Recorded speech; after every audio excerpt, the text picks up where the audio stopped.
Hello साथीहरू, आज चाहिँ एउटा हाम्रो यो कोरियन क्लासबाट हामी भर्खर निस्केको छौँ। हाम्रो साथीहरू दाइहरू हुनुहुन्छ अनि यहाँ चाहिँ आज हामी फर्किँदैछौँ। अनि म अहिले देशमा चुनावी माहौल चलिरहेको छ, त्यही बिचमा हाम्रो यहाँ साथीहरू हुनुहुन्छ दाइहरूलाई म केही प्रश्न सोध्न चाहन्छु कि हाम्रो बिचमा हुनुहुने लाल दाई भन्नुहोस्, तपाईँ योपालिको चुनाव हुँदैछ, तपाईँले कसलाई र किन समर्थन गर्दै हुनुहुन्छ?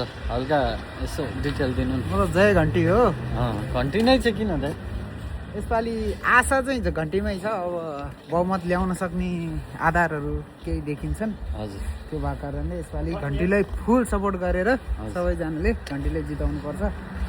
केही हुन्छ पुरानोबाट अब वर्षौँ हेरियो, केही नभएको अवस्थामा के अरे निराशा बिचको एउटा आशाको केन्द्र हो यसपालि रासपा।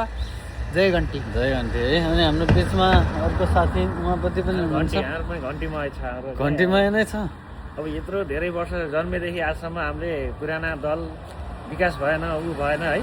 जहिले पनि अब बेरोजगारी झोला बोकेर विदेशमा हिँड्नुपर्ने अवस्था जहिले पनि युवाहरूको। अब अहिले चाहिँ केही हुन्छ कि नयाँ भन्ने आश लाएर चाहिँ घन्टीलाई सपोर्ट गर्ने, घन्टीलाई जिताउने र देशलाई अब घन्टीमय बनाउने। घन्टीमय बनाउने। जय घन्टी।